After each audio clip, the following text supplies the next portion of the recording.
یاد آ گئی.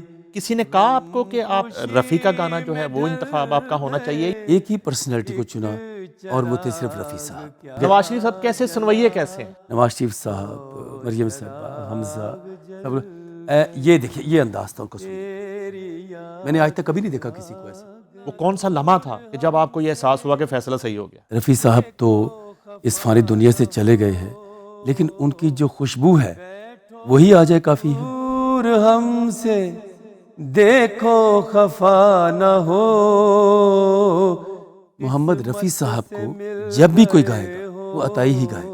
آفتاب اقبال جو تھے وہ کیسے سنوئیے؟ سنویے تو بہت اچھے تھے وہ، لیکن بعض کا کچھ ایسی جگہ پہ بھی داد دے جاتے ہیں نہیں دینی ہوتی. رفیع صاحب کی بیٹی نے 2 LP بھیجے جو ورلڈ پروگرام کے تھے رفیع صاحب کے، تو کیونکہ وہ مجھے بالکل اپنی فیملی کی طرح سمجھتے ہیں. وہ بے اتفاق کی بات تھی. ایکچولی پاکستان میں انہوں نے کبھی کسی کی قدر کی ہی نہیں. آپ بتا دیجئے کہ کیا انہوں نے ڈاکٹر قدیر صاحب کی قدر کی؟ نہیں کی. کیا میڈم نور جہاں صاحبہ کی نہیں کی. یہ قدر کرنے والے لوگ نہیں ہیں. کوئی خوشبو کہیں بکھری لگائے زلف لہرائی، لکھے جو خط تجھے وہ تیری یاد میں ہزاروں رنگ کے نظارے بن گئے. السلام علیکم ناظرین، میں ہوں نعیم حنیف اور آپ دیکھ رہے ہیں کافی ود RNN. انتہائی خوبصورت شخصیت، بہت ہی نفیس انسان، اور جب فن کی بات کریں تو اپنے فن میں یکتا. بلکہ آج تو ڈسکشن یہ کروں گا میں ان سے کہ کیا آواز ساز کی محتاج نہیں ہوتی. مجھے اطلاع ملی ہے کہ امریکہ میں کوئی نئے کارنامہ انجام دے آئے ہیں، بغیر میوزیشنز کے کتنے شوز کر دیے ہیں.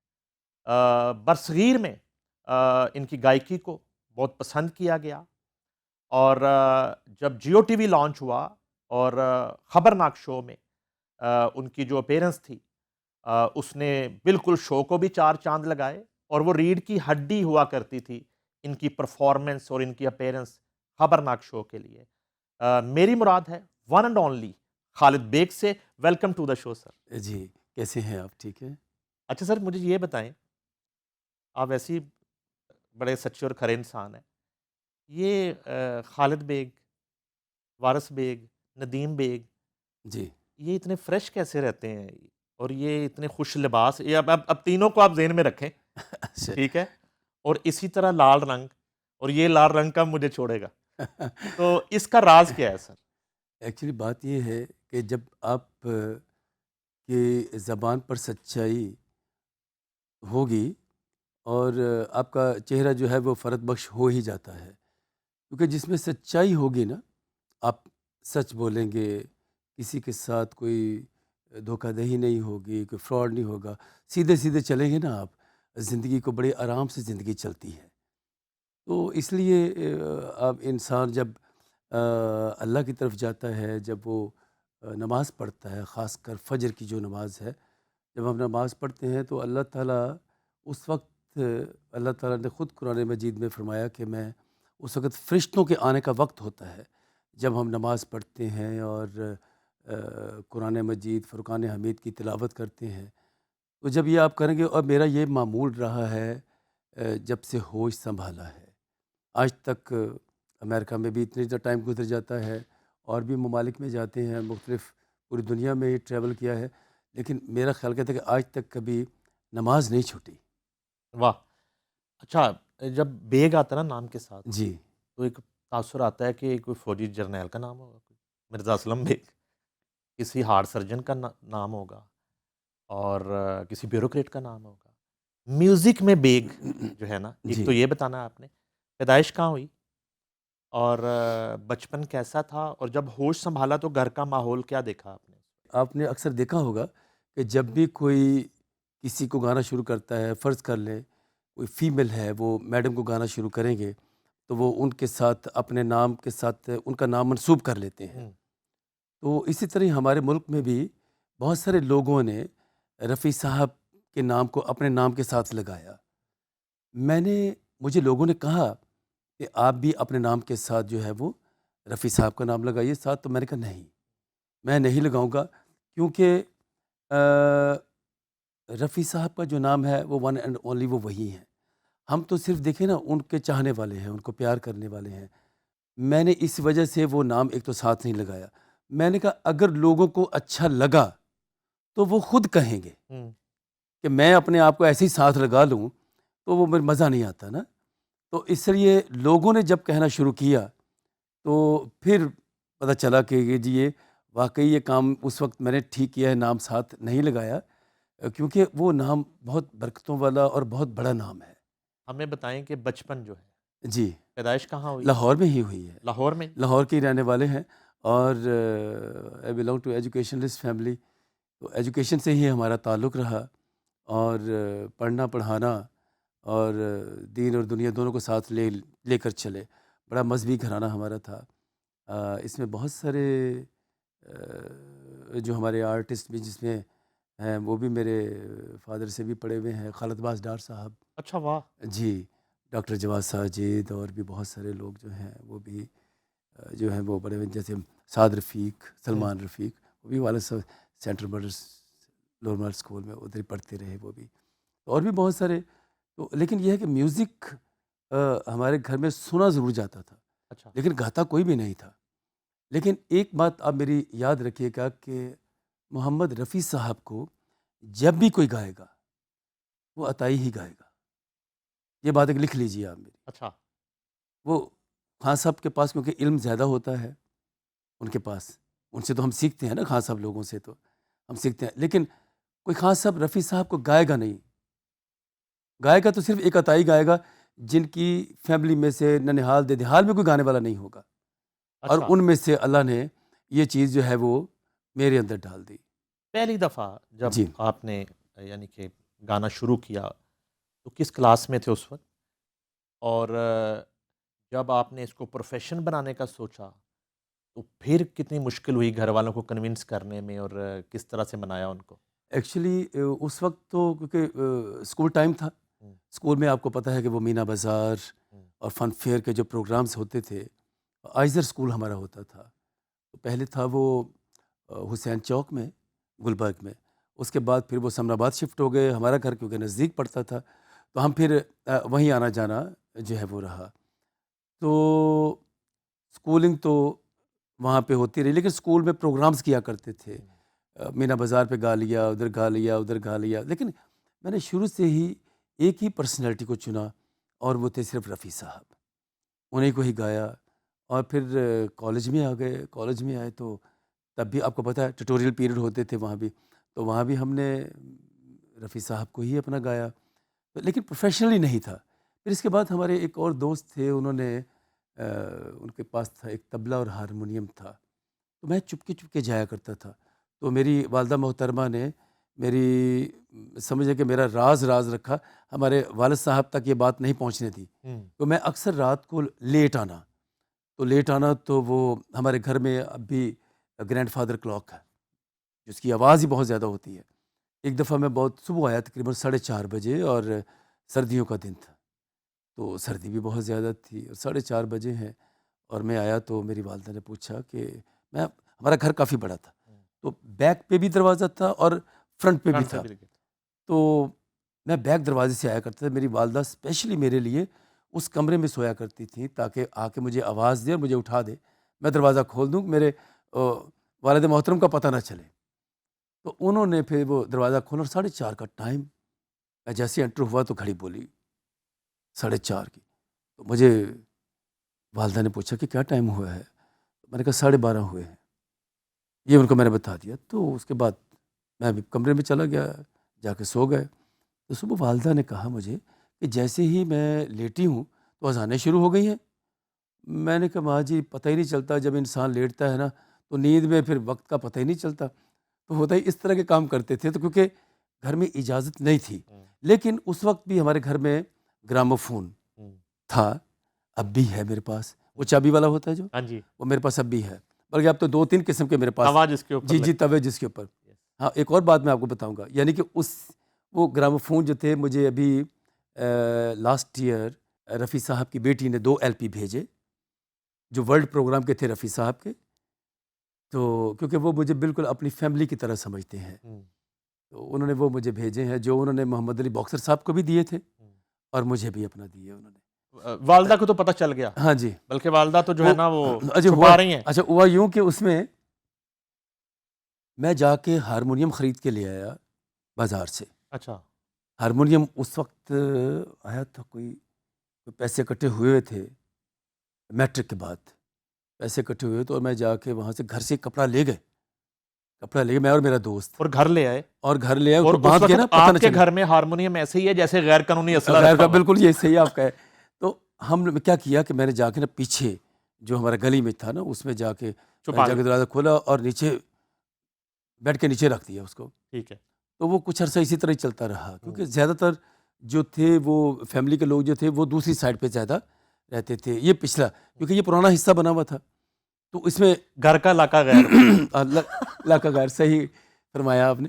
تو اس میں ایک دن جو ہے وہ پتہ چل گیا کوئی 2 سال بعد، کہ 2 سال بعد یہ اس کمرے میں بہت زیادہ رہتے ہیں۔ تو میری بہن نے بتا دیا کہ وہاں میں دیکھا کہ وہ میڈ نے صفائی کیا، کہ دیکھا تو وہاں سے تو ہارمونیم نکلا۔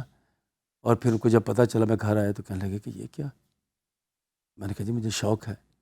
تو کہنے لگے کہ اگر شوق پورا کرنا ہے تو تعلیم کے بعد، اچھا، اگر تعلیم میں کوئی فرق آیا تو پھر میں اس کو توڑ دوں گا، یہ بات ذہن میں رکھنی ہے جی۔ پھر پراپر طریقے سے تعلیم بھی حاصل کی، اور اس کے بعد پھر تعلیم کہاں سے حاصل کی؟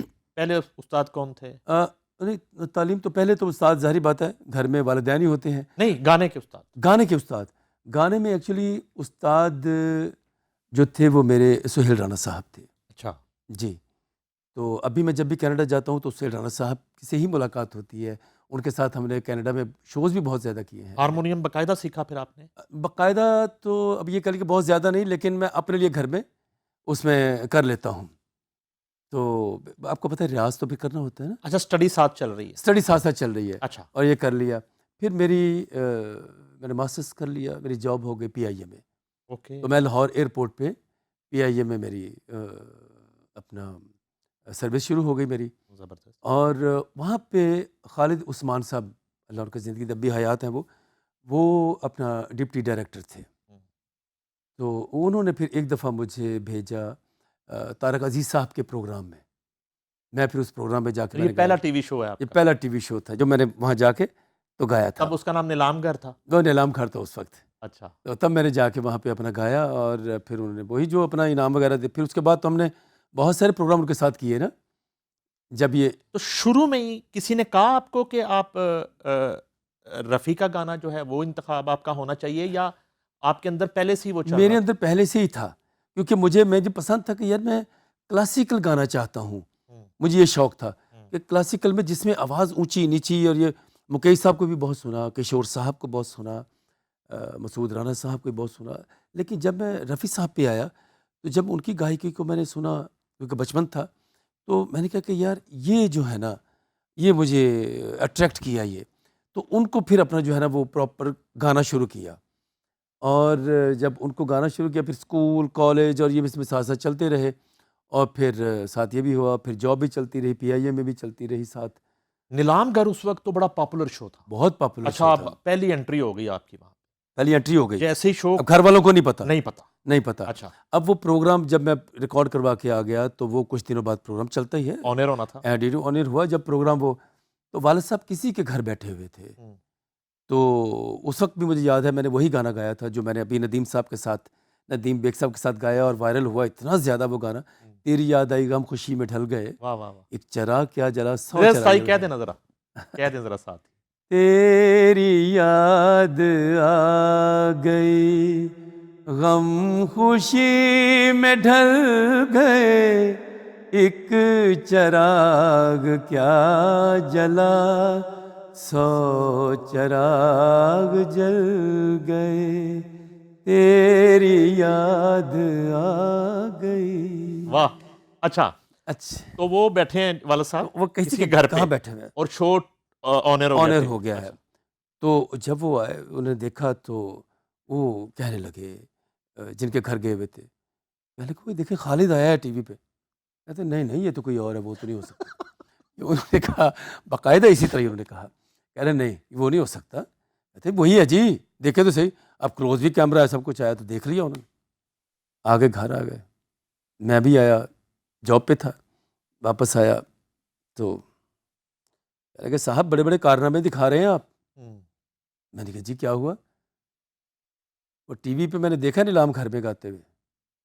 تو میں نے کہا بس وہ ایسی زبردستی میں نہیں، میں نے کہا تھا کہ تعلیم تمام چیزیں پہلے، باقی کام بعد میں. اب چلیں آپ کی جاب ہو گئی ہے، لیکن اگر تم نے یہ کام کرنا ہے، آواز تمہاری اچھی ہے، اگر تم نے یہ کام کرنا ہے تو پہلے میوزک کو پڑھو، اس کے بعد پھر اس میں آؤ. پھر میں نے ماسٹرز کیا میوزک میں. اچھا. جی پھر میں نے ماسٹرز کیا میوزک میں. کرنے کے بعد پھر میں آیا اور پھر میں انگلینڈ میں زیادہ پروگرام کیا کرتا تھا. وہاں ایک ڈی ایم ڈیجیٹل تھا، چینل تھا، لیاقت ملک لیاقت ملک، ہمارے مقبول دوست ملک، ہیں ان کے بہت پروگرام کیے. لیاقت ملک، یعنی کہ وہ سمجھے کہ وہ چلایا ہی ہم نے تھا، مانچسٹر والے. مانچسٹر والے. ساری رات ہم نے وہاں بیٹھے رہنا، اور جب ارتھ کوئک آیا تھا تو ہم نے ساری رات پروگرام کر کے وہاں سے ٹیلی تھون، فنڈ ریزنگ. بالکل فنڈ ریزنگ کا ہم نے کیا. اچھا یہیں سے شروع کرتے ہیں. مجھے ذرا تھوڑا سا یہ بتائیں ذرا نئے شوقین جی سنگرز کو کہ وہ جو آپ نے ماسٹر کیا میوزک میں، جی اس تھیوری کا پریکٹیکل سے کتنا تعلق ہے، اس پڑھائی کا آپ کو یہاں کتنا فائدہ ہوا؟ اب یہ جیسے دیکھ لیجیے کہ جیسے ایک ہیرا ہوتا ہے، جب تک اس کو تراشا نہ جائے تب تک وہ پراپر ہیرا نہیں بنتا. ٹھیک، تو اسی طرح ہی جب میں نے میوزک کو پڑھا، اس کی جیسے آپ تلفظ کا میرا شروع سے ہی بڑا رہا، کیونکہ تعلق ایجوکیشن سے رہا، تو میرا شروع سے یہ رہا کہ یار تلفظ انسان کا جو ہے نا وہ ٹھیک ہونا چاہیے. جیسے رفیع صاحب کا تلفظ، میڈم نور جہاں صاحبہ کا، لتا منگیشکر صاحبہ کا تلفظ تھا. میں نے ایسے دیکھا ان کو، پھر میں نے اس کو بڑا غور کیا، کیونکہ اتنا غور کبھی کوئی کرتا ہی نہیں ہے کہ جتنا میں نے کیا.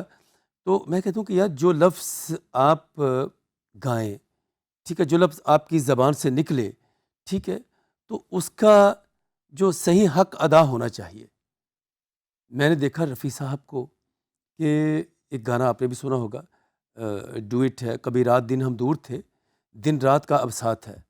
وہ بھی اتفاق کی بات تھی، یعنی کہ دو کاف کٹھے آ گئے، ایک دو نقطے والا اور ایک ڈنڈے والا کاف. کہیں نا ذرا پریکٹیکلی ذرا. کبھی رات دن ہم دور تھے، دن رات کا اب ساتھ ہے، وہ بے اتفاق کی بات تھی، یہ بے اتفاق کی بات ہے. آپ نے اس واہ واہ واہ اس کاف اور اس کاف میں ایسے پورا ایک نا بیریئر نظر آ رہا ہے. اب بات یہ ہے وہ مکس نہیں ہوئے، مکس نہیں ہوئے. دونوں اسی طرح میں لنڈن پروگرام کر رہا، لائیو پروگرام چل رہا، اس میں لائیو کنسرٹ تھا، ڈاکٹرز کا وہ پروگرام تھا. اپنا کا تو نہیں تھا؟ نہیں اپنا کا نہیں تھا. اچھا وہ اپنا کا نہیں تھا، یہ لنڈن میں تھا. یہ اچھا لنڈن میں، سوری لنڈن میں تھا، وہ تو امریکہ، کیونکہ امریکہ میں ان کے ساتھ میں نے بہت شوز کیے ہیں. تو وہاں اینڈ کے اوپر جب پروگرام ہو گیا، اور آپ کو پتہ ہے اینڈ کے اوپر ایک ہی گانا ہوتا ہے، وہ دنیا کے رکھوالے ہی اینڈ کے اوپر وہی ہوتا ہے. تو وہ سننے کے بعد سب لوگ، پورا ہال کھڑا ہو گیا، اور پھر وہ آپ کو پتہ ہے کہ لوگ جیسے داد دیتے ہیں تو کیا. اور پھر مختلف ڈاکٹرز آئے اور انہوں نے اپنے اپنے ویوز جو ہے وہ پیش کیے. تو اب ایک ڈاکٹر آئی اور اس نے آ کے کہا کہ آج بڑی دیر کے بعد ہم نے رفیع صاحب کے گانے صحیح اردو میں سنے ہیں. واہ واہ واہ، کیا بات. تو بات یہ ہے کہ آپ جو لفظ استعمال کرتے ہیں اس کا جو تقدس ہے وہ بھی پامال نہیں ہونا چاہیے. یہاں فائدہ ہوا آپ کو اسٹڈی کا؟ اس اسٹڈی کا فائدہ بھی ہوا، جو والد صاحب کی بات مان کے آپ نے. جی تو اس کا فائدہ ہوا پھر مجھے. اب دیکھیے جیسے انگلش میں اے ای آئی ہو، وہ ہے نا واولز ہے نا، اسی طرح ہی اردو کی بھی واولز ہیں، لیکن اتنی گہرائی میں جاتا ہی کوئی نہیں ہے. اچھا یہ بڑا مشکل فیصلہ تھا جی، برصغیر کے ایک بہت بڑے گائک کا آپ نے انتخاب کر لیا. جی ادروائز جب آپ نے میوزک کرنا ہی تھا، جب غیر قانونی ہارمونیم گھر میں آ ہی چکا تھا، تو اس میں آپ اپنا ایک جو ہے نا وہ گانا لے کے چل سکتے تھے، اور شاعر بیٹھے ہوتے، وہ لکھ رہے ہوتے، کمپوزیشنیں بن رہی ہوتی، اس وقت کے موسیقار اور گا رہے ہوتے، اس کے ویڈیوز بن رہے ہوتے، پہلے کیسٹ آئی، پھر سی ڈی آ رہی ہوتی، اور اس میں جو ہے نا ہیروئنس جو ہیں آپ کاسٹ کر رہے ہوتے، ہیرو آپ خود ہیں، آپ نے بجائے اس کے انتخاب کر لیا. اب یہ چیلنج تھا بہت بڑا، جی ایک مشکل فیصلہ تھا. جی. کس دن آپ کو احساس ہوا، وہ کون سا لمحہ تھا کہ جب آپ کو یہ احساس ہوا کہ فیصلہ صحیح ہو گیا؟ وہ لمحہ تھا جب میں انڈیا گیا، اچھا. رفیع صاحب کی قبر مبارک پہ گیا، اور وہاں جا کے میں نے جب اس قبر کی مٹی کو چھوا اور میں نے اس مٹی کو پکڑ کے تو میں نے اپنے گلے پہ لگا لیا، اور میں نے اللہ سے دعا کی. میں نے کہا کہ یا اللہ، رفیع صاحب تو اس فانی دنیا سے چلے گئے ہیں، لیکن ان کی جو خوشبو ہے وہی آ جائے کافی ہے.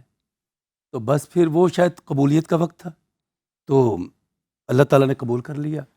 اور پھر بس وہ پوری دنیا میں ہی آپ کو پتہ ہے کہ آپ بھی ایک طرح میں کتنے شوز کیے، آپ کے ساتھ بھی کیے، تو کہ اللہ نے کیسی عزت دی پھر اپنا. وہ پہلی کون سی داد تھی جس دن پھر یقین آ گیا کہ وہ مٹی بھی رنگ لے؟ میں ادھر ہی تھا، اپنا بامبے میں ہی تھا.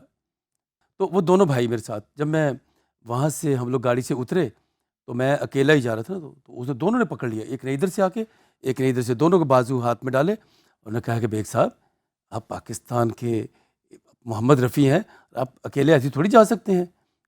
تو دونوں نے مجھے پکڑ کے تو مجھے لے کے گئے، اور جب میں نے وہاں جا کے جب اسٹیج پہ گایا، اور بس پھر اپنا تو انہوں نے پھر زی ٹی وی نے تو مجھے پاکستانی محمد رفیع کا پورا خطاب دیا پھر مجھے انہوں نے. زبردست. جی ہاں.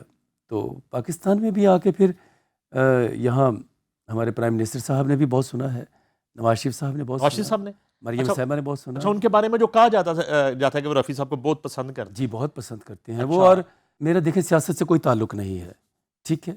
میں آرٹسٹ جو ہوتا ہے وہ سب کا ہوتا ہے، ٹھیک ہے.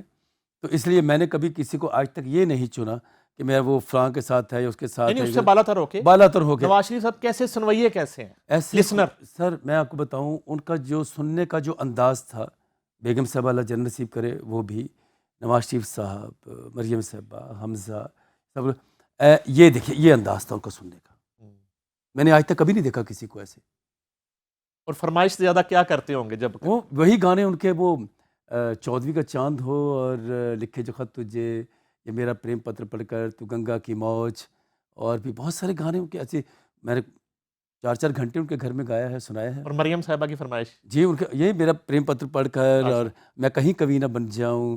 اور ان کی والدہ نے بھی بلکہ وہ ویل چیئر پہ تھی، ڈانس کرنا شروع کر دیا، رمایا وستا بھیا اچھا میں نے دل تجھ کو دیا. اور میں کہتا ہوں کہ اتنی اچھی فیملی، یعنی کہ ایسا سننے والے بہت کم لوگ ہوتے ہیں. اور خالد بٹ صاحب اللہ جنت نصیب کرے، وہ میرے ساتھ ہمیشہ جاتے تھے، میں ان کو ساتھ لے کے جاتا تھا. اب وہ نہیں ہے اس دنیا میں. تو اور حمزہ تو خود بھی یہ خود بھی گاتے رفیع ہیں، کو ہاں ہاں، کشور صاحب کو بھی گاتے ہاں ہیں. جی ہاں جی ہاں جی. کشور صاحب بھی بڑا گاتے ہیں، باقی سبھی لوگ ہی پسند کرتے ہیں. سلیمان بڑا پسند کرتا ہے بھائی ان کا.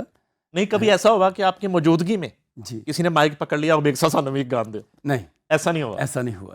اچھا، جس دن آپ گئے پھر سنا انہوں نے آپ کو؟ جی ہاں، انہوں نے پھر سنا ہے بس.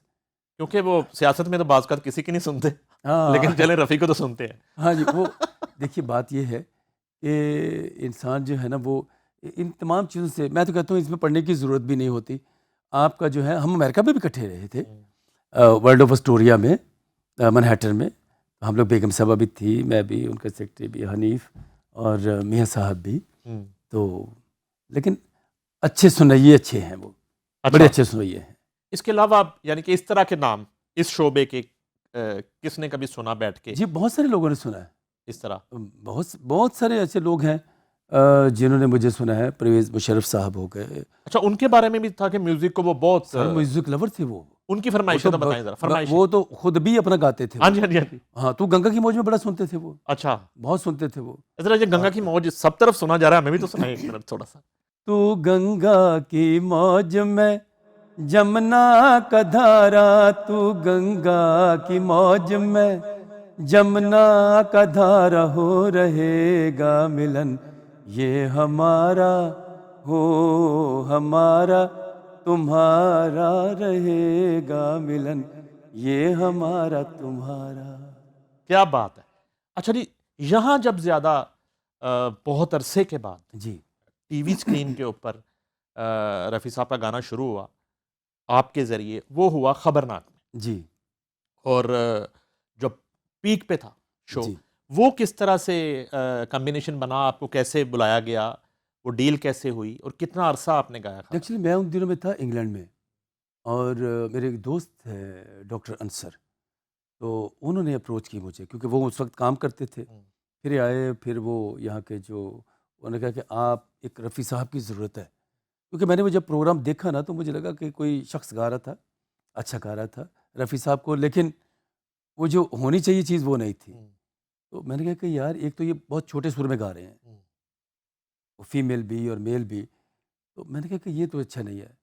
تو وہ مجھے جب ان کا فون آیا تو میں نے کہا یار یہ پروگرام ہے کوئی، ہوں، ایسے گاتے ہیں گانے؟ تو تو کہنے لگے پھر بیگ صاحب آپ کی ضرورت ہے، آپ تشریف لے آئیے. پھر میں آیا، پھر آ کے ان سے ملا، اور اس کے بعد پھر وہ وہاں جو پروڈیوسر تھے ان سے ملا، اور آفتاب صاحب نے سنا تو کہنے لگا آپ کی ضرورت تھی ہمیں، بس آپ آ جائیے بس. بلکہ انہوں نے پھر یہ تک کہا کہ حالانکہ میں پہلے تو گا رہا تھا، لیکن انہوں نے یہ بھی کہا کہ آ، یہ جو ہیرا ہے میں نے تراشا ہے، اس کو میں نے ڈھونڈا ہے کسی پتھر وتھر کے نیچے کہیں اس وقت تھے، تو اس میں سے میں نکال کے. تو چلے ان کی محبت تھی. تو پھر ایسا کام شروع ہوا کہ بس پھر رکا ہی نہیں کام آج کتنے تک. ایپیسوڈ کیا آپ نے؟ بڑا کیا 8-10 سال کٹھے کام کیا. 8-10 سال؟ جی کٹھے کام کیا سارا. آفتاب اقبال جو تھے وہ کیسے سنوائیے آپ کو؟ سنویے تو بہت اچھے تھے وہ، لیکن بعض کا کچھ ایسی جگہ پہ بھی داد دے جاتے ہیں، نہیں دینی ہوتی. مجھے پوچھا کسی نے کہ کیسے سنویے تھے کیسے، ہاں، تو میں نے ایک ہی لفظ استعمال کیا ان کے لیے کہ وہ معصوم آدمی ہیں. اچھا. میں اور کچھ نہیں کہہ سکتا، اتنا ہی کافی ہے میرے خیال میں کہ معصوم آدمی ہیں. اچھا، تو بس اور کیا کہیں. اب جو ہے جو رفیع صاحب کی فیملی نے جی پہلی دفعہ آپ کو اپروچ کیا، آپ نے ان کو کیا، پہلی میں ملاقات نے کیا. کیسے ہوئی، اور پہلی ملاقات کس سے ہوئی، اور اب فیملی میں سے کون کون آپ کے رابطے میں؟ ان کی پہلی جڑی ملاقات میری جو ان کے ساتھ ہوئی ہے وہ میں نے رابطہ کیا تھا، اچھا، کیونکہ میرا تھیسس تھا. ٹھیک ہے. اور مجھے اسپیشلی مجاہد کامران صاحب جو اس وقت وی سی تھے پنجاب یونیورسٹی. پنجاب یونیورسٹی نے، انہوں نے پھر مجھے اپنا جو کہا کہ آپ کیونکہ رفیع صاحب کے اوپر تھیسس کر رہے ہیں تو آپ کو انڈیا جانا چاہیے، آپ وہاں جائیے اور پھر تھیسس کر کے پھر واپس آئیے. پھر میں انڈیا گیا، اور پھر میں جب گیا وہاں پہ 4 بنگلہ میں ٹھہرا، اور اس کے بعد پھر میں مختلف لوگوں سے ملا. رفیع صاحب کے گھر بھی گیا، فون کر کے میں گیا تو ان کے بیٹے شاہد رفیع صاحب نے، تو پھر بس ایسی ملاقات ان کے ساتھ ہوئی. وہ تصویریں بھی آپ کو پتہ ہے، رفیع صاحب کے ہارمونیم پہ میں بیٹھا ہوا ہوں. مختلف جو ایکٹرز تھے ان سے بھی ملاقاتیں ہوئی جن کے اوپر رفیع صاحب کے گانے پکچرائز تھے، تو سب سے ملاقاتیں ہوئیں. اور منوج کمار صاحب، تو میں نے جب ان کو فون کیا تو میں نے کہا سر رفیع صاحب کا مجھے تھیسس ہے، تو اس سلسلے میں مجھے آپ سے ملنا ہے. تو میں لاہور سے آیا ہوں، خالد بیگ میرا نام ہے. تو پہلے تو بڑے خاموش رہے وہ. اب 1 منٹ اگر فون پہ 1 یا 1.5 منٹ وہ فون پہ نہ آواز آئے تو آپ کیا سمجھیں گے. میں تو ڈر گیا پہلے، کیونکہ فون انہوں نے اٹھایا تھا. تو میں ڈر گیا، میں کہ یار آواز نہیں آ رہی. تو میں تھوڑی دیر بعد پھر کہا، میں کہا ہیلو سر. تو کہنے لگے سوری خالد میاں، میں لاہور کی گلیوں میں گم ہو گیا تھا، تو آپ کہاں ہیں؟ میں نے کہا جی میں 4 بنگلہ میں ٹھہرا ہوں. تو گاڑی ہے آپ کے پاس یا میں بھجواؤں؟ میں نے کہا جی میرے پاس ہے گاڑی. تو پھر میں وہ ان کے گھر گیا، اور دور بیٹھے ہوئے تھے ہم لوگ، ایسے دور بیٹھے ہوئے تھے. تو باتیں ہوتی رہی، کافی باتیں ہوئیں. تو جب میں بات ان کے ساتھ ہوئی تو کہنے لگے خالد میاں یار آپ کی اردو بڑی خوبصورت ہے. تو میں نے کہا جی آپ سے اور دلیپ صاحب سے سیکھی ہے. تو کھڑے ہو کے آگے گلے لگا لیا، کہتے میرے پاس آگے بیٹھو. پھر پاس ان کے بیٹھا تو کہنے لگے لکھیے پہلے ایک شعر لکھیے رفیع صاحب کے لیے. میں نے کہا جی بتائیے. تو کہنے لگے کہ ہزاروں سال. میں کہا جی مجھے آتا ہے یہ. کہتے نہیں جو میں لکھوا رہا ہوں وہ لکھیے. اب انہوں نے لکھوایا، دیکھیے ذرا کہ ہزاروں سال سرگم اپنی بے نوری پہ روتی ہے. ہزاروں سال سرگم اپنی بے نوری پہ روتی ہے، بڑی مشکل سے ہوتا ہے چمن میں محمد رفیع پیدا. واہ واہ. تو پھر میں نے اپنے تھیسس میں جو ہیڈ لائن تھی وہ وہی اپنا دی تھی ان کی. اور اسی طرح ہی بہت سارے گلوکاروں کے ساتھ بھی ملاقات ہوئی، بھوپندر صاحب کے ساتھ، جن لوگوں نے ان کے ساتھ کوئی 2 گانے بھی گائے ہیں، اور فیمیل کے ساتھ بھی پیارے لال جی کے گھر بھی میں گیا، وہاں ان کے ساتھ بھی ملاقات، روندر جین جی کے ساتھ، اور اس طرح اور بھی بہت سارے لوگ، امیت کمار کشور صاحب کے بیٹے، اور بھی بہت سارے لوگوں سے ملاقاتیں ہوئیں، دیوانند صاحب سے، شمی کپور صاحب سے، جو مین تو یہی تھا نا شمی کپور صاحب، ان سے بھی ملاقات رہی، دیوانند صاحب، پران صاحب، وہ میرے والد صاحب کے کلاس فیلو بھی ہیں اچھا، جی، لاہور میں ہی، اوکے، وہ جو اسلامیہ کالج ریلوے روڈ ہے، تو یہیں رہتے تھے نا یہ لوگ، اوم پرکاش بھی، اوم پرکاش صاحب، پران صاحب، میرے والد صاحب، یہ کلاس فیلو تھے، تو یہ یہیں پہ وہیں پہ رہتے تھے رفیع صاحب کے گھر پہ بھی جی، رفیع صاحب کے گھر بھی ہم گایا؟ جی گایا وہاں پہ، تم ان کو سنایا، تو ابھی میرے ان کے ساتھ پہلے بھی پروگرام کیے ہیں، شاہد بھائی کے ساتھ ہم نے ساؤتھ افریقہ میں، تو ابھی ہمارے امریکہ میں پروگرام ہے اکٹھے، وہ بھی آئیں گی، اور ایک موسیقار جو بڑے سب سے میں کہتا ہوں جنہوں نے آج تک کسی کی نقل نہیں کی، ایک ہی موسیقار ہے دنیا میں، باقی ہم یہ سمجھیے سب کانٹیننٹ میں وہ ایک ہی ہے، ان کا نام ہے سجاد صاحب، آپ جانتے ہیں؟ نہیں جانتے۔ سجاد صاحب وہ شخص تھے کہ جنہوں نے آج تک کبھی کسی کو کاپی نہیں کیا تھا، میڈم نور جہاں صاحبہ نے بھی ان کی گائے، رفیع صاحب نے بھی گائے، آپ نے وہ گانا سنا، یہ ہوا یہ رات یہ چاندنی تیری قدا پہ نثار ہے، مجھے کیوں نہ ہو تیری جستجو، تیری جستجو میں بہار ہے، یہ فلم سنگ دل آئی تھی 1951 میں، تو دلیپ صاحب کے اوپر یہ گانا پکچرائز طلعت صاحب نے گایا تھا، اور ان کے بیٹے، آپ نے وہ تو سنا ہوگا، تجھے دیکھا تو یہ جانا سنم بجی نا، بالکل، تو وہ ان کے بیٹے نے بجائی، مصطفیٰ سجاد صاحب نے، اور لگ جا گلے اس میں جو میڈلن بجی ہوئی ہے وہ بھی انہی کی ہے، یعنی کہ انہوں نے تقریباً 20-22 ہزار گانوں میں میڈلن بجائی ہوئی ہے، واہ واہ، تو وہ بھی آئیں گے پروگرام پہ، رفیع صاحب کے بیٹے بھی آئیں گے، اور اوشا جی بھی آئیں گی، جو رفیع صاحب کی اصل شاگرد ہیں، ان سے میں نے بہت کچھ سیکھا کہ رفیع صاحب ریاض کیسے کرتے تھے، ان کا طریقہ کار کیا تھا، کہ جس میں اتنا بیس تو آج تک کبھی کسی کا نہیں ہوا، بڑے بڑے کلاسیکل جو سنگر تھے ان کا بیس نہیں ہوا جیسا رفیع صاحب کا تھا۔ ابھی حالیہ امریکہ ٹور کیا آپ نے، جی، اس میں میری اطلاعات ہیں کہ وہاں بغیر میوزیشینس کے ہی آپ نے شوز کر دی، وہ وہ کیسے ہو گیا؟ ایکچولی ہوا یہ کہ ہم جس آرگنائزیشنس کے پروگرام کر رہے تھے، دیکھیے وہ جب ہم بچوں کے پروگرام کسی کے لیے کرتے ہیں، وہ آرگنائزیشن کے، تو وہ جب ہم نے میوزیشینس کے ساتھ بات کی تو انہوں نے کہا جی میں 48,000 لوں گا، جو آپ کے جو 12-13 پروگرام ہے، آرکیسٹرا سارا جو ہے، آرکیسٹرا جو ہے، تو اب ان کی ٹکٹس، کیونکہ ہم تو پروگرام میں بیزی تھے، اب کہیں وہ روز ہماری فلائٹ ہوتی تھی ڈیلی، یعنی کہ جمعرات سے لے کے تو منڈے تک ہماری فلائٹ ہوتی تھی، ہمیں صرف اس میں ٹیوزڈے اور وینسڈے ملتا تھا ہمیں، تو اب وہ ان کی بھی ہمیں ٹریولنگ بھی ساتھ اور وہ بھی کرنا تھا، اور اس کے بعد پھر کھانا پینا ہر چیز ان کی، تو وہ تقریباً جو ہمیں پیسے پڑ رہے تھے نا 48,000 تو انہوں نے مانگ لیا کہ ہمیں جی $48,000 آپ دے دیجیے گا، تو ہم یہ جتنے پروگرام ہیں سب آپ کے ساتھ کریں گے، اور پھر ان کا رہنا، ٹکٹس اور یہ بھی، تو اب یہ دیکھیں کہ اس میں بھی تو پھر وہ ہمیں پڑ جانا تھا تقریباً $1,00,000 پڑ جانا تھا کہ یار وہ بچوں کے کام آئیں گے، تو میں نے اور بہروز سبزواری صاحب میرے ساتھ تھے، ان کی وائف تھیں سفینہ بھابھی، اور پھر ہم نے ایک پروگرام بنایا، میں نے اور بہروز بھائی نے، کہ یار اس پروگرام کو کس طریقے سے 4 چاند لگائے جائیں، تو پھر ہم نے وہ لائیو وہ ہم نے جو گایا ہے وہاں پہ، تو انہوں نے کہا کہ بیگ صاحب فرمائشیں اتنی زیادہ ہیں کہ یہ 100 کے قریب فرمائشیں ہیں، تو اس کو کیسے پورا کریں گے، ہمارے پاس تو ٹائم ہی بہت کم ہے، 1 گھنٹہ ہے، تو 1 گھنٹے میں 1.5 گھنٹے میں کتنے کر لیں گے، تو بیگ صاحب ہمیں وداؤٹ میوزک آپ سنائیے، اور پھر جب سنایا وداؤٹ میوزک تو واقعی سبھی نے یہی کہا کہ ہم میوزک کی ضرورت ہی نہیں تھی، تو پروگرام ہم نے سارے کر لیے، اور وہ پیسے بھی بچا لیے، اور وہی پیسے جو ہمارے ڈیف ریچ کے ہیں، وہ جو گونگے بہرے بچے ہیں، واہ، ان کے کام آئیں گے وہ پیسے۔ کتنے شوز کیے ہیں ابھی تقریباً کوئی 11-12 شو ان کے ساتھ تھے، کچھ میرے اپنے پروگرام تھے وہ کیے کچھ۔ اب ہم وائنڈ اپ کی طرف جا رہے ہیں، ایک چیز مس نہ ہو جائے، یہ جو ایک شادی والا مرحلہ ہوتا ہے، جی، یہ کب آیا؟ لو میرج تھی، ارینج نہیں میرج تھی؟ ارینج میرج ہی تھی، اچھا، ہمارے بڑے بھائی گئے، اور تب آپ میں جاب پہ جاب پہ تھے اور جی، میوزک شروع ہو چکا تھا، گانا شروع ہو تھوڑا چکا بہت ایسے ہی اچھا، میوزک شروع ہو چکا تھا، ارینج جب ہو رہا تھا میں تو بھگا رہا تھا وہ نہیں وہ جو بھگا کے لے جاتے ہیں وہ والا؟ ارے وہ نہیں، میں ان کو بگا یہ رہا تھا کہ آئیں اور دیکھ کے چلے جائیں، ناپسند کر کے چلے جائیں. میں نے اس دن کیا کیا اپنے گھر میں، جس دن وہ آنا تھا انہوں نے دیکھنے. جس دن آنا تھا، ٹھیک ہے.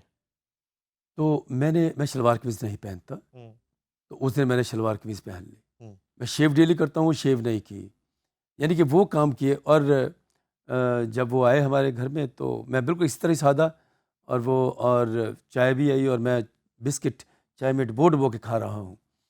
تو میں نے کہا کہ یار یہ سمجھیں کہ پینڈو سا ہے، چھوڑیں ان کو، وہ اپنا ایجوکیشنسٹ فیملی ہے.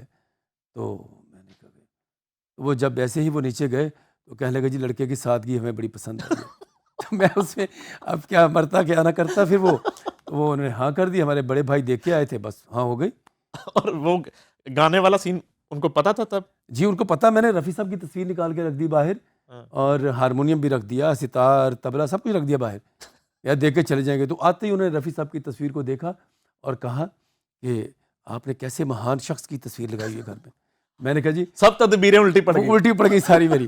تو میں نے کہا جی یہ میرے استاد محترم ہیں، تو میں ان کو گاتا بھی ہوں. تو کہنے لگا یہ تو بہت اچھا ہے، ایسے سنگر تو دنیا میں پیدا ہی نہیں ہوئے آج تک رفیع صاحب جیسے. تو یہ تو بیٹا بہت اچھا شوق ہے. لیکن یہ ان کو پتا تھا کہ جاب ہے ان کی، پی آئی اے میں جاب ہے، اور باقی سب کچھ تھا. اور ویسے بھی بزنس بھی تھا ہمارا ایک، تو وہ بھی تھا. لیکن ان کو یہ فکر نہیں تھی کہ یہ ہماری بیٹی جو بھوکی نہیں مرے گی. تو وہ سلسلہ ہوا. اور لیکن اچھا الحمدللہ وہ ٹھیک رہا. آپ کے پاس بچوں میں نہیں یہ شوق نہیں، میوزک وہ والا؟ تھوڑا بیٹے کو تھوڑا سا بہت شوق ہے، اچھا. وہ کر لیتا ہے کبھی کبھار. کس طرح کا میوزک ہے؟ وہ ساری باتیں، وہ پرانے بھی گاتے ہیں اور نئے بھی. اچھا. لیٹسٹ گانے جو آج کل اس نے ابھی ایک گانا اس نے کیا بھی تھا، جان لے جا، وہ ہے اس کے اوپر نا، یوٹیوب پہ اس نے کیا، گایا بھی بڑا اچھا ہے. کبھی پلے بیک کا نہیں ہوا کبھی؟ خلیل الرحمان قمر کے ساتھ وہ میں نے کیے تھے، او ایس ٹی وغیرہ کیے تھے. اچھا. ایک دو اور کیے تھے. اور پاکستان میں المیہ یہ ہے کہ پاکستان میں فنکار شناس لوگ بہت کم ہیں. اسی لیے تو ایکچولی پاکستان میں انہوں نے کبھی کسی کی قدر کی ہی نہیں. آپ بتا دیجئے کہ کیا انہوں نے ڈاکٹر قدیر صاحب کی قدر کی؟ نہیں کی. کیا میڈم نور جہاں صاحبہ کی؟ نہیں کی. بڑے غلام علی خان صاحب وہ یہیں سے چلے گئے تھے، اسی لیے چلے گئے تھے. میرے استاد محترم بھی اس لیے چلے گئے تھے سہیل رانا صاحب، کہ یہ قدر کرنے والے لوگ نہیں ہیں، فنکار شناس یہاں پہ نہیں ہے، اور یہاں پہ میوزک ہے ہی نہیں. اور مہدی حسن صاحب، اب اللہ ان کو اپنا زندگی دے. غلام علی صاحب ہمارے پاس ہیں، میرے بھی استاد ہیں. میں اکثر ان کا ہر 15 دن بعد مجھے فون آتا ہے، لائن سے لائن سے مجھے فون آتا ہے، بیگ صاحب کیا حال ہے؟ میں نے کہا سر آپ فون کرتے ہیں نا مجھے شرمندگی بہت ہوتی ہے. کہتے نہیں مجھے رفیع صاحب کی یاد آ رہی تھی تو میں نے کہا میں فون کر لوں، کیونکہ وہ رفیع صاحب کے ساتھ بہت پیار کرتے تھے. کہتے ایسا گائک تو دنیا میں پیدا ہی نہیں ہونا. کبھی ضرورت ہی نہیں محسوس کی کہ اپنا کوئی پروجیکٹ کریں؟ جی میں نے کیے ہیں اپنے پروجیکٹ. اچھا. ایک وہاں پہ پروموٹر انہوں نے ابھی نئے گانے میں نے کیے ہیں بہت، اور ایک ابھی سجدے کے نام سے ہے میرا. اچھا. ہاں تو وہ بڑا اچھا گیا گانا. اچھا جی، آخر میں وہ محمد رفیع تھم تو آپ سے ایک استائی سنیں گے، دنیا کے رکھوالے. لیکن میرا جو فیوریٹ ہے نا وہ ہے تم جو مل گئے ہو، تو وہ ذرا عنایت کر. بیٹھو نہ دور ہم سے، دیکھو خفا نہ ہو. بیٹھو نہ دور ہم سے، دیکھو خفا نہ ہو. قسمت سے مل گئے ہو، مل کے جدا نہ ہو. قسمت سے مل گئے ہو، مل کے جدا نہ ہو. اب جو آ گئے ہو جانے نہ دوں گا، کہ مجھے ایک ہنسی مہربان مل گیا. تم جو مل گئے ہو تو یہ لگتا ہے کہ جہاں مل گیا. واہ واہ واہ واہ، کیا بات ہے. Thank you. بیگ صاحب جی ہیں، کوئی میسج جو ہے نیو جنریشن کے لیے؟ نیو جنریشن کے لیے میسج یہی ہے، کیونکہ میں نے دیکھا ہے کہ میں آج کل کے بچوں کی آوازیں خراب ہوتی دیکھ رہا ہوں. بجائے کہ ان کی آوازیں ٹھیک ہوں، کیونکہ جو کچھ نئے نئے سنگرز آئے اور انہوں نے آوازوں کو بدل کے کام کیا، اور پہلے ہوتا تھا کہ آواز جو ہے، مہدی حسن صاحب نے بھی کہا کہ سب سے پہلا جو سبق تھا کہ آپ کی آواز جو ہے وہ تھر تھرائے نہ، کانپے نہ. تو آج کل یہ ہے کہ آواز کانپے گی تو وہ زیادہ اچھا سمجھا جاتا ہے. تو کرائٹیریا جو وہ بدل گیا ہے ٹوٹلی. تو میں تو ان کو کہوں گا کہ اگر کسی نے گانا سیکھنا ہی ہے تو وہ رفیع صاحب کو ہی اپنا گائے، کیونکہ آواز کا کانپنا جو ہے وہ اچھی بات نہیں ہے. آواز آپ کی سموتھ، آپ کا بیس. اب مجھے بتائیں کون ہے کہ جس کا بیس ہو، جس کی آواز ہے؟ کوئی ایسا شخص نظر ہی نہیں آتا، کیونکہ ریاض ہی نہیں ہے. آپ گئے، 2 الفاظ گائے اور ریکارڈ کر لیا، پھر 2 گا دیے، کر لیا، پھر گا دیا. پہلے ہوتا تھا کہ آپ نے گانا یاد کیا ہے پورا، اور اس کے بعد آپ کی لائیو ریکارڈنگ ہونی ہے. اب وہ چاہے 2 دفعہ ہو، چاہے 10 دفعہ ہو، چاہے 20 دفعہ ہو، تو ریکارڈنگ تو کرنی ہوتی تھی. تو اب وہ ریاض ہی نہیں رہا. وہ بھی ان کا ریاض ہوتا تھا اور گھر میں بھی ریاض کرتے تھے. تو یہ اب وہ چیزیں رہی نہیں ہیں. اب بچے جو ہیں وہ گٹار پکڑا ہوا ہے اور ریاض کی طرف آتے ہی نہیں ہیں. ڈریسنگ جو ہے جی، وہ خود فیصلہ کرتے ہیں؟ کوئی ڈیزائنر ہے؟ نہیں، خود اچھا. بچپن سے ہی اسی طرح ہی میں، وہ شوق تھا مجھے کپڑے پہننے کا. اور کیونکہ ساری زندگی دلیپ کمار صاحب کو دیکھا، ان کو بولتے ہوئے دیکھا، ان کو چلتے ہوئے دیکھا، فلموں میں دیکھا. یار ان کا بولنا کیسا ہے، ان کی ڈائلاگ ڈلیوری کیسی ہے، کپڑے کیسے پہنتے ہیں. تو ہمیشہ سمپل کپڑے پہنے ہیں. وہ نہیں کیا میں نے کہ جیسے سنگرز کرتے ہیں، ایک تو پیچھے پونی رکھ لی، تھوڑا سا عروج ملا اور زمین کی سطح سے 2 فٹ اونچا اڑنا شروع کر دیا. یہ بھی نہیں کیا. تو یہ کیا کہ سمپل کپڑے پہنے، اور نہ پھٹی ہوئی کوئی جینس پہنی آج تک. اچھا لباس پہنا ہے تاکہ آپ جیسے لوگوں کو، دوسرے لوگوں کو وہ اچھا لگے. یہ نہ ہو کہ یار بڑا چچورا قسم کا کھانے لباس پینے کے پہنا. شوقین؟ مناسب لیکن آرگینک. اچھا. باہر سے میں نہیں کھاتا. میاں صاحب کے گھر بھی نہیں کھانا کھایا. کیا وہ کہہ رہے ہیں ہمارے گھر تو کھانے کے لیے لوگ آتے ہیں. ادھر تو کھانے کے لیے آتے ہیں؟ کھانے کے لیے آتے ہیں. آلو گوشت اور وہ پائے تو سر کیا بات ہے. تو میں نے کہا سر بات یہ ہے کہ میں گھر سے کھا کے ہی آتا ہوں. کہتے کیا کھاتے ہیں آپ؟ بیگم صاحب بھی کہنے. میں نے کہا جی میں روٹی جب بن جاتی ہے اس کے اوپر دیسی گھی لگا کے، اور کوئی بھی سالن بنا، آج بھی میں کھا کے آؤں، کوئی بھی سالن بنا ہو خشک، جیسے آلو گوبھی ہے یا گوشت گوبھی ہے یا آلو میتھی ہے، تو میں روٹی کے اوپر رکھ کے کھاتا ہوں. کریلے گوشت نہیں؟ کریلے گوشت تو آپ کو پتہ ہے وہ خاص ایک ڈش ہے نا جو سبھی لوگ کھاتے ہیں. تو ہمارے لیے بھی ہے، ہم بھی کھاتے ہیں وہ، لیکن شوق سے کھاتے ہیں. بہت شکریہ، سمپل ہے. بہت شکریہ بیگ صاحب، آپ کی تشریف آوری کا بہت مزہ آیا. تھینک اس یو ویری امید مچ. کے ساتھ کہ اگلا سیشن جو ہے نا جی وہ ذرا اس سے ڈیفرنٹ کریں گے انشاءاللہ. جی انشاءاللہ. ناظرین، ورسٹائل خالد بیگ ہمارے ساتھ موجود تھے، اور مجھے تو اس شو کے دوران ایسا لگا کہ برصغیر پاک و ہند جو ہے وہ کوئی ممالک نہیں ہے، موسیقی کا آرٹس کونسل ہے بس، جہاں سر جو ہے آج بھی اپنا رنگ دکھا رہے ہیں، اور سریلا گانا جو ہے اسے پسند بھی کیا جا رہا ہے. اور خالد بیگ صاحب جو ہے وہ فنڈ ریزنگ بھی کر رہے ہیں مختلف NGOs کے لیے، اور خدمت خلق بھی کر رہے ہیں اپنی آواز کے ذریعے. اور نہ صرف ملک بلکہ موسیقی کا علم بھی جو ہے اسے بلند کر رہے ہیں. خالد بیگ اور نعیم حنیف کو دیجیے اجازت. اللہ حافظ. لکھے جو خط تجھے وہ تیری یاد میں ہزاروں رنگ کے نظارے بن گئے. لکھے جو خط تجھے وہ تیری یاد میں ہزاروں رنگ کے نظارے بن گئے. سویرا جب ہوا تو پھول بن گئے، جو رات آئی تو ستارے بن گئے. لکھے جو خط تجھے وہ تیری یاد میں ہزاروں رنگ کے نظارے بن گئے.